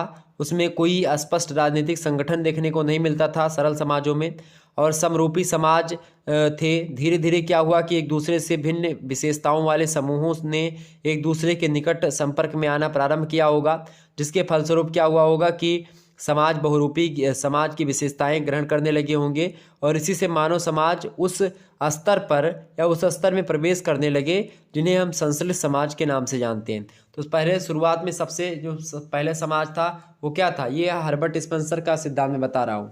हर्बर्ट स्पेंसर कहते हैं कि सिद्धांत में पहला सिद्धांत था सरल सिद्धांत। दूसरा सिद्धांत एक प्रकार मतलब सरल सिद्धांत जो था मतलब कि एक प्रकार से जो हर्बर्ट स्पेंसर का सिद्धांत है, थ्योरी ऑफ हर्बर्ट स्पेंसर सामाजिक परिवर्तन के रेखीय सिद्धांत को लेकर के, उसमें पहला समाज रहा होगा। 4 अवस्थाएं बताई इन्होंने सबसे पहले समाज के विकास को लेकर के। ठीक, चार अवस्थाएं, पहली कौन सी? सरल समाज, दूसरी है संश्लिष्ट समाज, तीसरा है दोहरे संश्लिष्ट समाज और चौथा जटिल संश्लिष्ट समाज। ठीक है। और जो दूसरा समाज है इनका संश्लिष्ट समाज, इसमें आप देखते हैं अब आपस में लोग मिलकर के क्या कर रहे होंगे भाई, समाज आपस में साथ मिलकर के एक हो जाते होंगे और एक संश्लिष्ट समाज का निर्माण करते हैं, यानी कि कंपाउंड, ठीक है, मिल जाते हैं। इसके बाद में दोहरे संश्लिष्ट समाज आता है, डबल कंपाउंड, यानी कि स्पेंसर कहते हैं कि जब समाजों में गोत्रों की स्थापना होती है तब दोहरे संश्लिष्ट समाजों का विकास होता है। ये एक प्रकार से चीज़ें हुई। फिर उसके बाद में उच्च संश्लिष्ट समाज आया, यानी कि जो है ट्रेबली कंपाउंड, जो एक प्रकार से सोसाइटीज आई, उनका निर्माण हुआ। तो क्या हुआ कि समाजों को स्पेंसर ने जटिलतम समाजों के रूप में स्वीकार किया है। उन्होंने कहा कि पहले का समाज बड़ा सरल था, आज का समाज कैसा बहुत कठिन है। तो समाज के रूप में आप देखते हैं, स्पेंसर कहते हैं कि इस प्रकार समाज के रूप में होने वाला प्रत्येक परिवर्तन में उस विकास की विशेषता विद्यमान रहती है। परिवर्तन के एक निश्चित क्रम में समाज की जो प्रगति होती है उसे समाज के बढ़ते हुए आकार, पारस्परिक मतलब संबंधता, विषमरूपता और निश्चितता के रूप में देखा जा सकता है। कुल मिलाकर के आप देखते हैं कि आरंभिक समाज आकार में छोटे थे और इसके सदस्यों में पारस्परिक संबंधता कम थी, समरूप होते थे, लेकिन लोगों की भूमिकाओं में कोई निश्चितता एक प्रकार से नहीं होती थी। इसके बाद में क्या हुआ, भविष्य में होने वाले प्रत्येक परिवर्तन के साथ समाज का आकार बढ़ने लगता है और सदस्यों में पारस्परिक संबंधता बढ़ती जाती है। व्यक्तियों की परिस्थिति, भूमिका में एक स्पष्ट अंतर दिखाई देने लगता है और सामाजिक संरचना में एक निश्चित अस्पष्टता होने लगती है। और इस प्रकार समाज के रूप में होने वाला परिवर्तन सरलता से जटिलता की ओर एक रेखीय क्रम में होता है, ऐसा इन्होंने बताया। तो ये रेखीय सिद्धांत है सामाजिक परिवर्तन का। ठीक। इसके अलावा मॉर्गन का सिद्धांत है। उन्होंने कहा, मॉर्गन की एक पुस्तक है, उसका नाम क्या है? प्राचीन समाज, एंशिएंट सोसाइटी नाम की पुस्तक है मॉर्गन की। और मॉर्गन अमेरिकन समाजशास्त्री हैं, मानव शास्त्री भी हैं, LH मॉर्गन। ओके, ये बात आप ध्यान रखेंगे। और उन्होंने एक प्रकार से समाज के विकास को रेखीय क्रम में ही प्रस्तुत किया। मॉर्गन ने कहा कि एक प्रकार से ये जो है, जैसे जंगली युग के बारे में इन्होंने बताया, जंगली युग में निम्न अवस्था रही होगी, मध्यम अवस्था और उच्च अवस्था रही होगी, और एक रहा होगा बर्बरता का युग। बर्बरता के युग में खास करके निम्न अवस्था, मध्यम अवस्था और उच्च अवस्था है, ये बर्बरता का युग। तीसरा युग इन्होंने बताया सभ्यता का युग आया होगा। सभ्यता के युग बाद में इन्होंने बताया कि मतलब कि तीन ही बताए कुल मिलाकर के, इस मतलब हर मॉर्गन महोदय ने। तो ये चीज़ें। अच्छा, स्पेंसर और मॉर्गन ने सामाजिक विकास के आधार पर संस्कृति तथा सामाजिक संस्थाओं में होने वाले परिवर्तन को रेखीय क्रम में स्पष्ट किया, लेकिन इनके द्वारा प्रस्तुत सिद्धांतों को अधिक प्रमाणिक नहीं माना जाता, क्योंकि फ्रेंच बोयास कहते हैं कि स्पेंसर ने समाज के विकास के जिन क्रम का उल्लेख किया है उसे सभी समाजों पर लागू नहीं किया जा सकता, और वास्तव में मानव समाज एक मशीन की तरह नहीं है और ना ही इसमें होने वाले परिवर्तन किसी निश्चित क्रम में होते हैं। जहाँ तक मॉर्गन द्वारा प्रस्तुत सिद्धांत का संबंध है, तो इन्होंने कहा कि विभिन्न समाजों के अध्ययन से यह स्पष्ट हुआ है कि सभी समाजों में संस्कृति का विकास समान स्तरों में से गुजरते हुए नहीं हुआ है। मॉर्गन यह भी स्पष्ट नहीं कर सके कि प्रौद्योगिकी में होने वाला जो परिवर्तन संस्कृति को एक विशेष दिशा की ओर आगे बढ़ाता है, स्वयं उस प्रौद्योगिकी में परिवर्तन क्यों और किस प्रकार से कर सकता है। तो एक तमाम प्रकार के पहलू, तो ये चार सिद्धांत मैंने बताए रेखीय सिद्धांतों में, जो कि आपने देखा। कांट का सिद्धांत भी इसी प्रकार से है और बेबलिन का भी सिद्धांत इसी प्रकार से है। इसके अलावा सामाजिक परिवर्तन के चक्रीय सिद्धांत भी है। स्पेंगलर जो है चक्रीय सिद्धांतों के बारे में बताते हैं। इसके अलावा पेट्रिम सोरोकिन बताते हैं। ठीक है, तो इन लोगों का भी नाम आप ध्यान रखिएगा, एग्जाम में प्रश्न आपसे पूछ सकता है। टायनबी भी चक्रीय सिद्धांत के प्रतिपादक हैं। परेटो भी चक्रीय सिद्धांत के बारे में बताते, चक्रीय सिद्धांत में बल दिया इन्होंने भी। ठीक है, तो इस प्रकार से बहुत सारे लोगों ने चक्रीय सिद्धांत, बहुत सारे लोगों ने रेखीय सिद्धांत के बारे में बताया। ठीक, तो कुल मिलाकर के चीज़ें आपकी समझ में आ गई। अगला प्रश्न आप देखते हैं, छठवां प्रश्न आप देखिएगा, संस्कृतिकरण का अर्थ बताइए। संस्कृतिकरण का अर्थ बताइए, बताएं। कल्चराइजेशन, जिसको आप बोलते हैं कल्चराइजेशन, क्या होता है कल्चराइजेशन का मतलब? फटाफट से बताने का प्रयास करिएगा सभी लोग। संस्कृतिकरण किसे कहते हैं? भारत में सामाजिक परिवर्तन की प्रक्रियाएं हैं, एक प्रकार से तीन प्रक्रियाएं हैं, एक तो संस्कृतिकरण, एक पश्चिमीकरण और तीसरा है आपका लौकिकीकरण। ठीक है, यानी कि संस्कृति मतलब कि संस्कृतिजेशन और वेस्टर्नाइजेशन, और एक प्रकार से लौकिकीकरण को क्या बोलते हैं हम? सेकुलराइजेशन। ठीक है, तो एक प्रकार से आप देखते हैं ये सारी चीज़ें जो हैं आपको सामाजिक परिवर्तन की प्रक्रियाएं होती हैं, जिनके कारण से क्या होता है, समाज में परिवर्तन होता है। ठीक, डॉक्टर योगेंद्र की एक पुस्तक है, उसका नाम है मॉडर्नाइजेशन ऑफ इंडियन ट्रेडिशन। ठीक है, और आप देखेंगे कि बहुत सारे विद्वानों ने इस पर काम किया है, इन सभी चीज़ों के बारे में, जैसे M N Srinivas, Yogendra Singh, S C Dubey और मैकी मेरियट लर्नर, इन लोगों ने इस पर काम किया भारतीय समाज में परिवर्तन और संस्कृति को में परिवर्तन को लेकर के। और मॉडर्नाइजेशन ऑफ इंडियन ट्रेडिशन जो है, ये भारतीय समाज और संस्कृति में होने वाले परिवर्तन की प्रक्रियाओं को परंपरा और आधुनिकता के बीच होने वाली अंतरक्रिया के आधार पर स्पष्ट किया गया है। मेरिडल आप देखते हैं, ये भी इससे संबंधित रहे। और एम एन श्रीनिवास की पुस्तक है social change in modern India, ये भी पुस्तक यानी आधुनिक भारत में सामाजिक परिवर्तन। ये सारी पुस्तकें कहीं ना कहीं पे इन प्रक्रियाओं से संबंधित है। तो आगे हम समझते हैं कि आखिरकार संस्कृतिकरण क्या होता है। संस्कृतिकरण का आपसे अर्थ पूछा गया है, संस्कृतिकरण। ठीक है, तो अपनी एक पुस्तक है एक प्रकार से, उसमें आप देखते हैं संस्कृतिकरण की अगर बात की जाए तो दक्षिण भारत के कुर्गों में धर्म का समाज, इसको आप देखते हैं, इसमें एम एन श्रीनिवास की पुस्तक है। ये कौन सी पुस्तक है? दक्षिण भारत के कुर्गों में धर्म तथा समाज, यानी कि religion and society among the जो है कुर्गेस या कुर्गो ऑफ साउथ इंडिया। तो इसमें आप देखते हैं इन्होंने, एम एन श्रीनिवास ने एक परिभाषा दी संस्कृतिकरण की। कहा कि संस्कृतिकरण वह प्रक्रिया है जिसके द्वारा एक निम्न हिंदू जाति अथवा कोई जनजाति या अन्य समूह किसी उच्च और प्रायः द्विज जाति के समान अपने रीति रिवाजों, अपने कर्मकांडों या अपनी विचारधारा और जीवन शैली को बदलने लगता है, तो उसको हम संस्कृतिकरण कहते हैं। संस्कृतिकरण की अगर बात की जाए, मुख्य रूप से अगर बोले, संस्कृतिकरण का संबंध निम्न जातियों द्वारा उच्च जातियों के सभी तरह के जो व्यवहार होते हैं उन्हीं को अपना लेना है, उन्हीं की नकल कर लेना, उन्हीं का अनुकरण कर लेना है। यानी कि मान लेते हैं जो दहेज परंपरा आई वो कहीं ना कहीं पे आप देखिएगा तो संस्कृतिकरण की प्रक्रिया के परिणाम स्वरूप ही आई। पहले के राजा महाराजा और जो बड़े लोग हुआ करते थे वही दहेज वगैरह दिया करते थे अपनी बच्ची को एक प्रकार से, और लोगों ने देखा कि अगर फलाने दे रहे हैं तो हमू दे भाई, तो वो भी लोग देने लगे। एक प्रकार से आप देखते हैं जो बड़े बड़े लोग हुआ करते थे या बड़ी बड़ी जातियाँ हुआ करती थी, जो काम वो करती थी उन्हीं काम को जो निम्न जाति के लोग हुआ करते थे वो करने का जब प्रयास करते थे, तो इसी प्रक्रिया को हम क्या बोलते हैं, यानी कि जो अभी तक निम्न कार्य करते आ रहे थे जो मतलब कि लोग, ठीक है, जो एक प्रकार निम्न जाति के लोग, अब वो जब बड़ी बड़ी जातियों के तमाम सारे अच्छे अच्छे कार्यों को देख रहे हैं तो अभी वो कार्य करने के लिए तत्पर हो रहे हैं। तो एक प्रकार से वो कार्य जो कि उन्होंने उच्च जातियों से सीखा है, तो उस सीखने की प्रक्रिया, वो सीखने की क्रिया, वही बोल दी जाती है समाज मतलब सांस्कृतिकरण। क्लियर हो गई बातें? तो आप लिख दीजिएगा यही परिभाषा। ठीक है, मान लेते हैं कि पाप पुण्य कर्म में विश्वास, संस्कारों की पूर्ति, माया और मोक्ष, ये सारी अवधारणाएं हैं जिसका संबंध हिंदुओं की बृहद परंपराओं से है। आप देखते हैं इसी का अनुकरण करके लोगों ने और भी तमाम सारी चीज़ों को अपनाया, बहुत सारे धर्म ने इन चीज़ों को अपनाया। ये है संस्कृतिकरण, ठीक, जिसके बारे में मैंने बताया। संस्कृतिकरण को प्रोत्साहन करने वाली बहुत सारी दशाएं हैं, जैसे तीर्थ स्थान और मठ हो गए, राजनीतिक व्यवस्था के कारण से भी ऐसा होता है, यातायात और संचार के साधन, पश्चिमी शिक्षा के प्रभाव से, लोकतांत्रिक व्यवस्था और तमाम सारी चीज़ें हैं, तो ये संस्कृतिकरण है।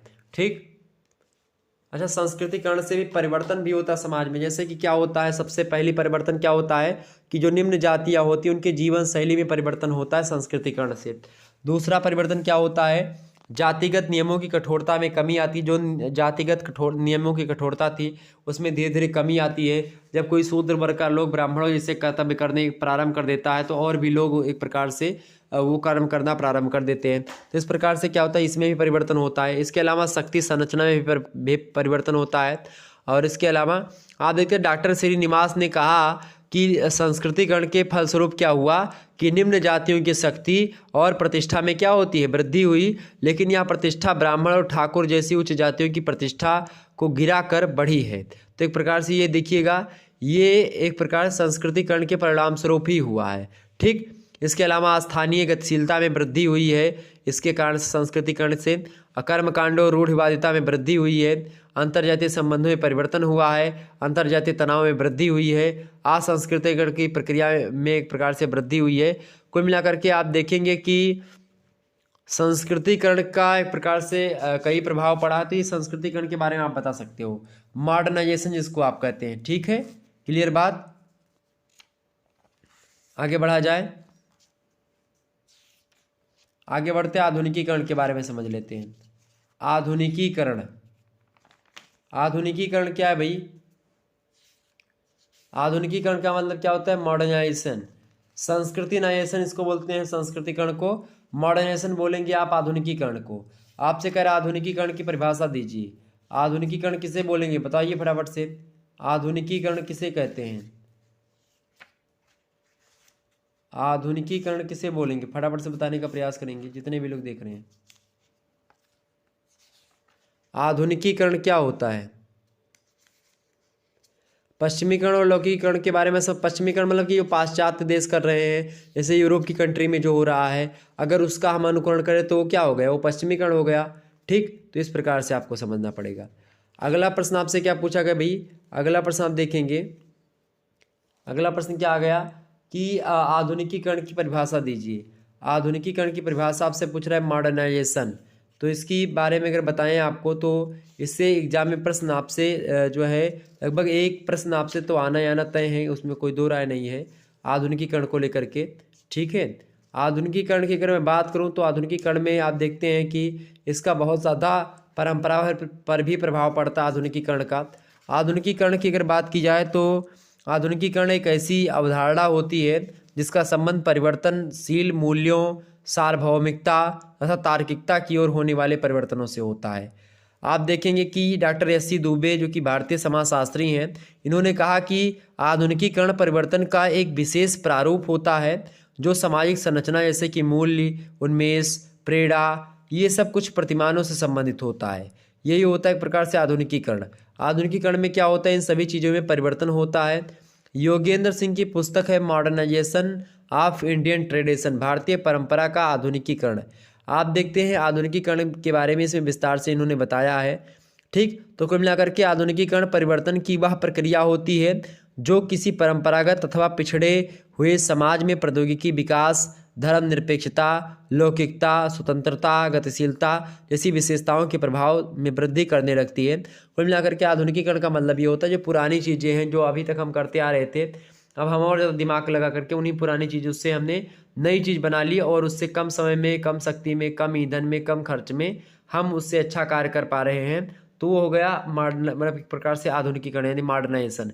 मान लेते हैं कि पहले कूलर था और कूलर आ गया भाई, उससे बाद में मतलब आ गई एसी। अब मान लेते हैं एसी उससे अच्छा ठंडी देती, तो एक प्रकार से वो क्या है? वो मॉडर्नाइजेशन ही है। धीरे धीरे या समाजों में परिवर्तन हुआ, एक प्रकार से वस्तुओं में, किसी प्रकार के व्यक्ति के विचारों में परिवर्तन हुआ। ठीक, आधुनिकीकरण की कई सारी विशेषताएं भी हैं। आधुनिकीकरण की विशेषताओं में अगर बात की जाए जैसे कि इसमें नगरी, इससे क्या होता है? नगरीकरण में वृद्धि होती है। इसके अलावा प्रौद्योगिकी विकास होता है और बढ़ती हुई गतिशीलता और व्यक्तिगत आकांक्षाओं को मान्यता मिलती है। लोकतांत्रिक मूल्यों में वृद्धि होती है और परिवर्तन में रुचि पैदा होती है। लौकिक मूल्यों की प्रधानता होती है इसमें। तो कुल मिलाकर के ये चीज़ें आपको थोड़ा सा जानना पड़ेगा। इसके अलावा आधुनिकीकरण की अगर बात की तो इसके संबंध भी, यानी आधुनिकीकरण का संबंध परंपरा से भी रहा है। परंपरा और आधुनिकीकरण दो तुलनात्मक दशाएं होती हैं और प्रत्येक समाज में आप देखते हैं परंपरा और आधुनिकीकरण के तत्व साथ साथ विद्यमान रहते हैं। इसके अलावा जो है व्यक्तियों के व्यवहार किसी न किसी रूप में उनकी परंपराओं से अवश्य प्रभावित होते। किसकी परंपराओं से भाई? किसी भी परंपराओं से, जो भी परंपरा है उस व्यक्ति के जो है पूर्वज लोगों की रही होगी। तो इस प्रकार से आप देखते हैं ये खास करके आधुनिकीकरण था। अगला प्रश्न आपसे पूछ सकता है भाई, अगला प्रश्न आपसे क्या पूछ सकता है? देखेंगे सभी लोग।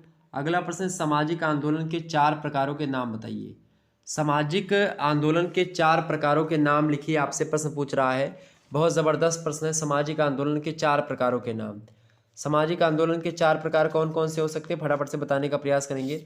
सामाजिक परिवर्तन के 4 प्रकार की अगर बात की जाए तो कई सारे 4 प्रकार हैं सामाजिक मतलब आंदोलन के प्रकार के। ठीक, कौन कौन से भाई? फटाफट से बताने का प्रयास करेंगे। सामाजिक आंदोलन के एक प्रकार से 4 प्रकार। सामाजिक आंदोलन कितने प्रकार का हो सकता है बताएंगे? तो सामाजिक आंदोलन कई प्रकार से होता है, आप सभी को पता होगा। सामाजिक आंदोलन, ठीक है, एक पुस्तक है, उनका नाम क्या है? मार्शल। मार्शल ने संपादित किया उस पुस्तक को, समाजशास्त्र का ऑक्सफोर्ड शब्दकोश। ठीक है, उसमें आप देखते हैं अंग्रेजी शब्द मूवमेंट का प्रयोग सबसे पहले फ्रांस के विचारक सेंट साइमन ने 18वीं शताब्दी में किया था। इसके बारे में स्पष्ट जानकारी मिलती है। तो सामाजिक आंदोलन के बारे में आप जानिए, सामाजिक आंदोलन है क्या। तो सामाजिक आंदोलन की परिभाषा को देते हुए एम.एन. राव महोदय ने कहा है, एम.एस.ए. राव ने कहा, मतलब उनकी एक पुस्तक है खास करके भारत में सामाजिक आंदोलन, सोशल मूवमेंट इन इंडिया। उसमें परिभाषा लिखते हैं सामाजिक आंदोलन की, कहते हैं कि एक सामाजिक आंदोलन समाज के किसी भाग द्वारा समाज में आंशिक या पूर्ण परिवर्तन लाने के लिए किया जाने वाला संगठित प्रयत्न होता है। इसमें एक विचारधारा पर आधारित सामूहिक जो लामबंदी होती है वो निहित होती है, और इस दृष्टिकोण से परिवर्तन के लिए सामूहिक प्रयत्न और एक विशेष विचारधारा सामाजिक आंदोलन के प्रमुख तत्व होती है। यानी कि एक आंदोलन कर करके समाज में परिवर्तन लाना, वो चीज़ें। ठीक है, टर्नर और किलन कहते हैं कि सामाजिक आंदोलन निरंतरता के साथ किया जाने वाला वह सामूहिक प्रयत्न है जिसका उद्देश्य उस समाज में परिवर्तन को प्रोत्साहन देना या परिवर्तन को रोकना होता है जो या फिर जिनके वे एक अंग होते हैं। यानी कुल मिलाकर के सामाजिक आंदोलन की बात की जाए तो समाज में बहुत सारे आंदोलन होते हैं, तो वो एक निश्चित क्रमबद्ध तरीके से होने वाला और एक सोची समझी रणनीति के द्वारा किया गया परिवर्तन आंदोलन। ठीक, आंदोलन जब बहुत सारे आंदोलन होते हैं, जैसे छात्र संघ का आंदोलन हो गया, कृषक का आंदोलन हो गया, महिलाओं का आंदोलन हो गया, दलितों का आंदोलन हो गया, तो ब्राह्मणों का आंदोलन हो गया, तो ये सब आंदोलन हो गए, छात्रों का आंदोलन हो गया, तो यही सब आंदोलन होता है। और खासकर जब भी आंदोलन होता है तो यह महात्मा गांधी ने बहुत सारे आंदोलन किया था, और क्या हुआ, समाज परिवर्तित हुआ कि नहीं हुआ, ठीक, देश आज़ाद हुआ कि नहीं हुआ। तो एक प्रकार से सामाजिक आंदोलन ही है। आपसे 4 प्रकार पूछ रहा सामाजिक आंदोलन के, तो 4 प्रकार कौन कौन से हो सकते हैं आप बताने का प्रयास करेंगे। कोई 4 प्रकार का परिवर्तन बताइए, सामाजिक परिवर्तन कोई 4 प्रकार का। ठीक है, बताइए। तो कई प्रकार के परिवर्तन होते हैं समाज में, 4 प्रकार के परिवर्तनों के नाम बताएं फटाफट से, जितने भी लोग देख रहे हैं। बिल्कुल, हाँ भाई, एक बार वीडियो को शेयर कर दीजिए, जितने भी लोग देख रहे हो फटाफट से वीडियो को शेयर कर दीजिएगा। ओके, सामाजिक आंदोलन के अगर प्रकारों की बात की जाए तो कई सारे प्रकार हैं। सबसे पहले आपको बता दूं कि एक व्यक्ति हैं डेविड अबरले। डेविड अबरले जो है, उन्होंने सामाजिक आंदोलन के क्षेत्र और सीमा को ध्यान से रखा, और ध्यान में रख करके इन्होंने 4 भागों में सामाजिक आंदोलन जो है उनको बांटा। पहला आंदोलन कौन सा आप लिखेंगे, पहला आंदोलन है रूपांतकारी आंदोलन। ठीक है, रूपांतकारी आंदोलन मतलब हो, उन्होंने कहा कि यह वे आंदोलन होते हैं रूपांतकारी आंदोलन जिनका उद्देश्य क्या होता है, विद्यमान व्यवस्था की मूलभूत संरचना अथवा सांस्कृतिक व्यवस्था में आमूल परिवर्तन लाना होता है। ठीक, यानी इसके द्वारा समाज के नए ढंग से रचना करना होता है रूपांतकारी परिवर्तन से, यानी उसका रूप ही बदल दिया जाए, जो भी संरचना थी उसका स्ट्रक्चर ही परिवर्तित कर दिया जाए। दूसरे प्रकार का एक परिवर्तन होता है समाज में, कौन सा, सुधारवादी आंदोलन, यानी रिफॉर्मेटिव मूवमेंट। आप देखते हैं इसमें आप रिफॉर्मेटिव के लिए बहुत सारी चीज़ें होती हैं, लोग शोषण के विरुद्ध करते हैं, प्रदूषण के विरुद्ध करते हैं, तो ये एक प्रकार से ये चीज़ें हो गई। ठीक है, इसके अलावा तीसरा जो परिवर्तन होता है, मतलब कि आंदोलन होता है, वो किस पर होता है, मुक्तिपरक आंदोलन, यानी कि रेडेम्पिटिव एक प्रकार से जो मूवमेंट्स होते हैं उसमें। इसमें आप देखते हैं सबसे पहला रूप जो है इसमें अमेरिका में आप देखते हैं मुक्तिपरक आंदोलन का ब्लैक पैंथर्स मूवमेंट चला, और वही एक प्रकार से जब नीग्रो प्रजाति के लोगों ने गोरे लोगों के समान नागरिक अधिकार प्राप्त करने के लिए एक प्रकार से आंदोलन किया, तो ये होता है मुक्तिपरक आंदोलन। ठीक, और चौथा आंदोलन का प्रकार इन्होंने बताया, किसने बताया था ये सारे 4 प्रकार, डेविड अबरले ने। इन्होंने कहा कि वैकल्पिक आंदोलन एक होता है, यानी कि अल्टरनेटिव मूवमेंट, और इसमें आप देखते हैं कि कुछ लोगों की कुछ विशेष आदतों में परिवर्तन लाना होता है और उनके जीवन को अधिक स्वास्थ्य एक प्रकार से बनाना होता है। विभिन्न समुदायों में मद्यपान, बहुपत्नी विवाह हो गया, धार्मिक अंधविश्वास हो गया, कर्मकांड हो गया, इसके विरुद्ध जब आंदोलन होते हैं तो यही चीज़ें होती एक प्रकार से खास करके ये आंदोलन। तो ये 4 प्रकार के मुख्य रूप से आंदोलन होते हैं, आप लिख दीजिएगा। पहला प्रकार कौन सा, रूपांतकारी आंदोलन, दूसरा सुधारवादी आंदोलन, तीसरा मुक्तिपरक आंदोलन, चौथा वैकल्पिक जो है आंदोलन। वैसे आपको बताऊं तो ये 4 आप याद है तो ये 4 लिख दीजिएगा, नहीं तो एक व्यक्ति है हार्टन महोदय। हार्टन महोदय ने एक प्रकार से उनकी पुस्तक है समाजशास्त्र, सोशियोलॉजी नाम की पुस्तक उन्होंने लिखी है, समाजशास्त्र में सामाजिक आंदोलन। तो उन्होंने सामाजिक आंदोलनों को 5 प्रकार से बांटा है। पहला आंदोलन उन्होंने कौन सा बताया, प्रवासी आंदोलन, दूसरा आंदोलन कौन सा बताया उन्होंने? अभिव्यक्ति प्रधान आंदोलन। तीसरा आंदोलन कौन सा उन्होंने बताया? काल्पनिक आंदोलन। चौथा आंदोलन बताया जो इन्होंने हार्टन ने, वो बताया था सुधार आंदोलन। और पांचवा आंदोलन बताया था क्रांतिकारी आंदोलन। ये 5 प्रकार के आंदोलन है, आपसे एग्जाम में प्रश्न पूछ सकता है, ऑब्जेक्टिव में भी। तो एक प्रकार से ये आंदोलन के प्रकार हो गए। तो ये आंदोलन हो गए आपके। इसके अलावा आगे बढ़ते हैं, अगला प्रश्न 9वां प्रश्न है आपका, कृषक आंदोलन का अर्थ बताइए। कृषक आंदोलन का अर्थ बताइए, फटाफट से बताने का प्रयास करें जितने भी लोग देख रहे हैं। कृषक आंदोलन का अर्थ बताइए। ठीक है, आपसे क्या पूछ रहा है भाई? कृषक आंदोलन के अर्थ के बारे में पूछ रहा है। कृषक आंदोलन का अर्थ बताइए, फटाफट से बताने का प्रयास करेंगे। कृषक आंदोलन का अर्थ।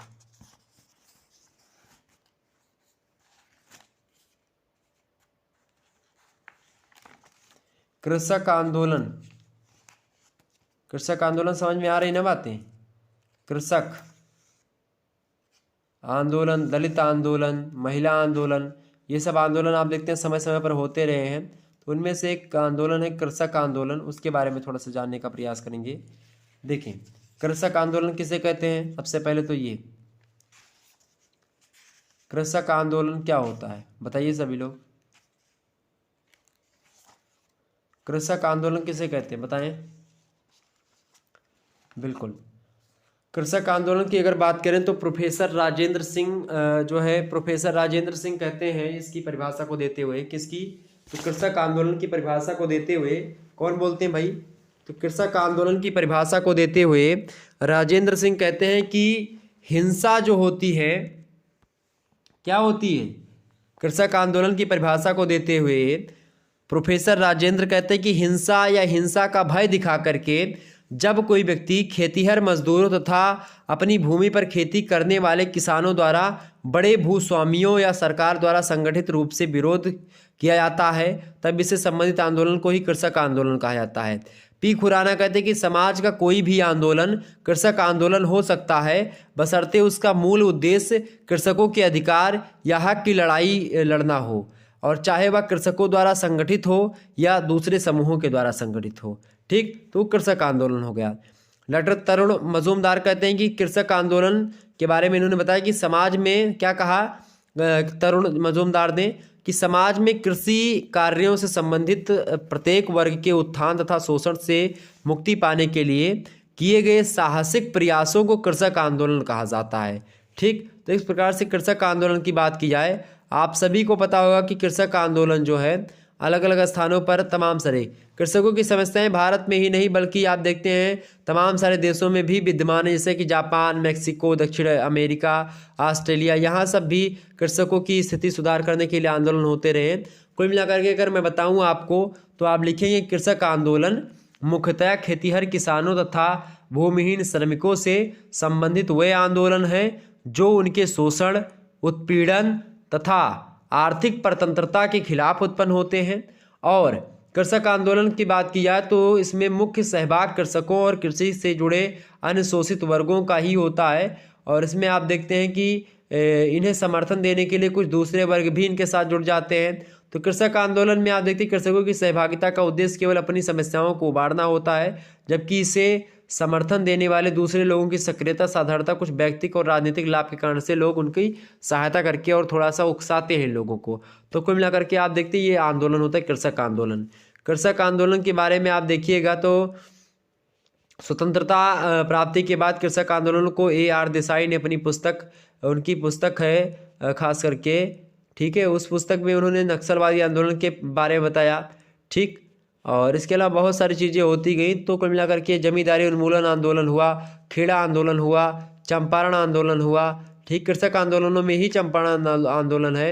उसके बाद में आप देखते हैं चंपारण आंदोलन में क्या हुआ था, मतलब कि किसानों से बलपूर्वक नील की खेती करवाया जाती थी, और यही आंदोलन अहिंसक होने के बाद में काफ़ी समय तक चलता रहा था। और आप देखते हैं पाबना आंदोलन जो है ये भी एक महत्वपूर्ण कृषि आंदोलन ही है। और मतलब कि बिजोलिया आंदोलन हो गया। ठीक, खेड़ा आंदोलन हो गया, अवध किसान सभा आंदोलन हो गया। 1920 ईस्वी में आप देखते हैं सरदार पटेल के नेतृत्व में बारदोली कृषक आंदोलन हुआ था। ठीक, तो ये सब भी आंदोलन ही है, ये सब कृषक आंदोलन है। 1929 ईस्वी तक आप देखते हैं चला था वो आंदोलन, 1920 में स्टार्ट होकर के। तो और 1921 में एक प्रकार से एक आंदोलन शुरू हुआ उत्तर प्रदेश में, एका आंदोलन, बड़े किसानों के द्वारा चलाया गया। तो ये सब आंदोलन है, ये सब कृषक आंदोलन है। तो आपसे अगर एग्जाम में पूछे तो आप आसानी से बता सकते हो। ठीक है। इसके अलावा जमींदारी उन्मूलन आंदोलन हुआ, तेलंगाना आंदोलन हुआ, अनूप एंटोनी लेख में भी आप देखते हैं, इन सभी के बारे में पता चलता है। तो ये सब हो गए कृषक आंदोलन। ठीक, आगे बढ़ते और भी चीज़ों को जानने का प्रयास करते हैं। अगला प्रश्न आपके समक्ष है, पर्यावरणीय आंदोलन क्या है? पर्यावरणीय आंदोलन के बारे में थोड़ा सा बताने का प्रयास करेंगे। पर्यावरणीय आंदोलन क्या है या किसे कहते हैं पर्यावरणीय आंदोलन, बताएं।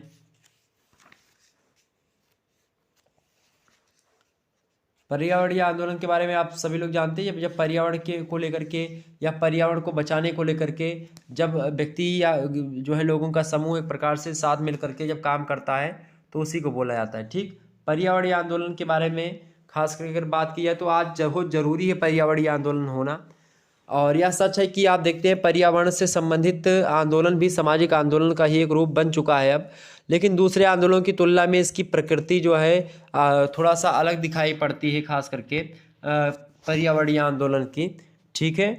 और सामाजिक आंदोलन किसी न किसी रूप में राजनीतिक दलों के प्रयत्नों से जुड़े रहते हैं, और पर्यावरणीय आंदोलन जो होते हैं एक तरह के स्वायत्त आंदोलन है ये। इसका उद्देश्य समाज के किसी वर्ग या समुदाय की परिस्थिति में परिवर्तन लाना ना होकर के क्या होता है, संपूर्ण नागरिक समाज में एक ऐसी चेतना का विकास करना होता है जिससे मानवीय जीवन को अधिक सुरक्षित बनाया जा सके। ये होता है पर्यावरण संरक्षण। पर्यावरण संरक्षण का उद्देश्य, और खास करके अगर बात की जाए जो कृषक आंदोलन या फिर जो अन्य आंदोलन रहे उनका एक प्रकार से जो सिनेरियो है या उनका एक प्रकार से जो प्रकृति है उन लोगों की, मतलब इसकी मतलब इन दोनों परिवर्तनों की, तो वो अलग अलग होती है। यानी कि जो सामाजिक परिवर्तन है या जो कृषक आंदोलन है और जो एक प्रकार से पर्यावरणीय आंदोलन है, या सामाजिक आंदोलन और पर्यावरणीय आंदोलन दोनों की प्रकृति में भी भिन्नता आपको दिखाई पड़ेगी। ठीक, वैसे पर्यावरणीय आंदोलनों के बारे में एक प्रकार से वो क्या है इसको स्पष्ट करते हुए क्रिस्टोफर रूटेस कहते हैं कि पर्यावरणीय आंदोलनों को विभिन्न व्यक्तियों और संगठनों के उन प्रयत्नों के रूप में परिभाषित किया जा सकता है जो पर्यावरण से प्राप्त होने वाले सभी लाभों के प्रति किए जाते हैं। तो कुल मिलाकर के आप देखते हैं कि पर्यावरणीय आंदोलन की उत्पत्ति, अधिकांश समाजशास्त्री यह मानते हैं कि भारत में पर्यावरण के संरक्षण संबंधित संगठित प्रयत्नों का आरंभ 20वीं शताब्दी के आरंभिक काल में हुआ, और इस समय ब्रिटिश सरकार द्वारा रेल और सड़क मार्गों का विस्तार करने तथा व्यापारिक उद्देश्यों से जंगलों का व्यापक रूप से कटान करने का विरोध किया गया था। धीरे धीरे आप देखते हैं बहुत सारे आंदोलन भी चलाए गए थे इसको लेकर के। अब आंदोलन में जैसे कि बिश्नोई आंदोलन चलाया गया था उस समय। ठीक है, चिपको आंदोलन चलाया गया था। इसके अलावा आपको पता होगा और भी आंदोलन चलाए गए थे। ठीक, चिपको आंदोलन तो आप सभी को पता होगा, सुंदरलाल बहुगुणा जी ने। और नर्मदा बचाओ आंदोलन चला था, नर्मदा नदी विकास परियोजना भी बनाई गई इसको लेकर के, कई सारी चीज़ें हैं। तो ये सब कहीं ना कहीं पे आप देखते हैं पर्यावरण को सुरक्षित रखने के लिए, क्योंकि पर्यावरण जो है मनुष्य के चौतरफा घेरे हुए है, और पर्यावरण मनुष्य को प्रभावित करता है, मनुष्य पर्यावरण से प्रभावित होता है, मनुष्य भी पर्यावरण को प्रभावित करता है। तो पर्यावरण का एक प्रकार से जो संतुलन है इसको नहीं बिगाड़ना है हमको। ठीक है, अगर हम पर्यावरण के संतुलन को अगर बिगाड़ देंगे तो प्रकृति क्या कर देगी, हमारा निरसन कर देगी, हम भी नहीं रह पाएंगे। जिस प्रकार से पहले आप देखते हैं कि बहुत सारे लोगों का विनाश हो चुका है, तो उसी प्रकार से हमारा भी विनाश हो जाएगा, हमारा भी एक प्रकार से क्या हो जाएगा, निरसन हो जाएगा। अगर हम लोग क्या नहीं करेंगे, प्रकृति के साथ तालमेल नहीं बैठा पाएंगे, पर्यावरण को अच्छे तरीके से नहीं रखेंगे, तो बहुत सारी बीमारियां फैलेंगी और बहुत ज़्यादा हानि होगी। ठीक है, तो इसीलिए पर्यावरण संरक्षण बहुत ज़रूरी है। अलग अलग जगहों पर पर्यावरण संरक्षण को बल मिल रहा है। पर्यावरण संरक्षण को लेकर के आप देखते हैं लगातार काम भी हो रहे हैं। पर्यावरण संरक्षण के लिए सरकार का योगदान भी रहा है। पर्यावरण संरक्षण के लिए पर्यावरण संरक्षण कानून बनाया गया। ठीक है, इसके अलावा जल प्रदूषण और वायु प्रदूषण पर नियंत्रण रखने के लिए भी कानून बना 1952 ईस्वी के आसपास। इसके अलावा वन नीति में संशोधन भी किया गया, नदियों को स्वच्छ बनाने का अभिप्राय रखा गया, स्वच्छ भारत अभियान चलाया गया। तो ये सब कहीं ना कहीं पे आप देखते हैं पर्यावरणीय आंदोलन को ध्यान में रख करके ही चलाए गए हैं। तो ये हो गया आपका पर्यावरणीय आंदोलन। तो ये 10 प्रश्न आपके हो गए लगभग। अब थोड़ा सा दीर्घ लघु उत्तरीय प्रश्नों के बारे में चर्चा कर लेते हैं। ठीक, देखिए केवल 5 प्रश्न आपको करने हैं खंडवा से, 200 शब्दों में केवल इन प्रश्नों के उत्तर को लिखना है। अच्छा, इन प्रश्नों के उत्तर आप लोग आसानी से यहाँ पर मैं बताने का प्रयास करूँगा तो शायद उतना समझ में ना आए, इसीलिए मैं क्या कर रहा हूँ कि आप इन प्रश्नों के उत्तर को देखने के लिए हमारे चैनल को सब्सक्राइब कर दीजिएगा, और आपको आने वाले समय में वीडियोज़ मिलती रहेंगी इसकी। ठीक है, तो इस प्रकार से आप इन प्रश्नों के उत्तर हमारी वीडियोज़ के माध्यम से पा सकते हो, चैप्टर वाइज वीडियो को देख करके। प्लेलिस्ट में आपको वीडियो मिलती रहेगी। आने वाले समय में इन सभी पर मैं चर्चा करूंगा। एक दिन एक वीडियो में महासंग्राम वीडियो के नाम से बनाऊंगा, उसमें चर्चा कर लूंगा। देखिए, पर्यावरणीय संरक्षण के लिए पहला प्रश्न आप देखेंगे लघु उत्तरीय का। 200 शब्दों में इन प्रश्नों के उत्तर को आपको लिखना है और 5 प्रश्न ही करने हैं 8 प्रश्नों में से। पहला प्रश्न है कि पर्यावरणीय संरक्षण के लिए सरकार का योगदान लिखिए। सबसे पहली बात तो मैंने आपको बता ही दी, तमाम सारी जो चीज़ें हुई। इसके अलावा अगला प्रश्न, दलित आंदोलन के विभिन्न चरणों का वर्णन कीजिए। ये भी प्रश्न बहुत अच्छा एग्जाम में आ सकता है। अगला प्रश्न आप देखेंगे, महिला आंदोलन के प्रमुख मुद्दों पर चर्चा कीजिए। जल्दी चर्चा होगी इस पर। इसके अलावा अगला प्रश्न देखते हैं, सामाजिक आंदोलन की अवधारणा स्पष्ट कीजिए। बहुत है, इसकी अवधारणा को सामाजिक आंदोलन की मैंने बता ही दिया। सामाजिक आंदोलन परिभाषा जान बता दो, बस वही अवधारणा हो गई। अगला प्रश्न है, वैश्वीकरण किसे कहते हैं, किन्हीं 4 विशेषताओं का वर्णन कीजिए। बहुत ज़बरदस्त प्रश्न एग्जाम में 100% आने वाला है। अगला प्रश्न भी आपका श्योर 100% आएगा। पश्चिमीकरण से क्या तात्पर्य है, इसके प्रभावों के बारे में बताइए। भी बहुत ज़बरदस्त प्रश्न है एग्जाम में आने वाला। और अगला प्रश्न है आपका, सामाजिक परिवर्तन में सूचना प्रौद्योगिकी की भूमिका स्पष्ट कीजिए। बहुत ज़बरदस्त प्रश्न है, ये भी आप पढ़ लीजिएगा। इसके अलावा प्रगति और विकास में क्या अंतर है, ये तो भाई एकदम से बहुत ज़बरदस्त ही प्रश्न है, ये छूट ही नहीं सकते। तो इन 8 प्रश्नों को अगर आप तैयार कर लेंगे तो आप आसानी से कोई भी परीक्षा आपसे पूछी जाएगी, मतलब कि कोई भी एक प्रकार से साल में आप परीक्षा देने जाएंगे तो ये जरूर आएगा प्रश्न, तो इसीलिए इनको ध्यान रखिएगा। अब जो अगला आपका जो प्रश्न पत्र में जो प्रश्न आएगा वो खास करके बताऊँ आपको, तो वो जो है 2 प्रश्न, मतलब कि आपसे पूछे तो जाएंगे लगभग 5 प्रश्न, 4 प्रश्न, लेकिन इनमें से केवल 2 ही करने हैं। 500 शब्दों में एक प्रश्न का उत्तर लिखना खंड गा के। आइए देखते कौन कौन से प्रश्न आपसे पूछे जा सकते हैं एग्जाम में दीर्घ उत्तरीय में। देखिए, पहला प्रश्न तो एकदम से कन्फर्म है, एक प्रश्न ये तय है आना आना, आपका लगभग 10 नंबर से 15 नंबर आपको दिलवाएगा।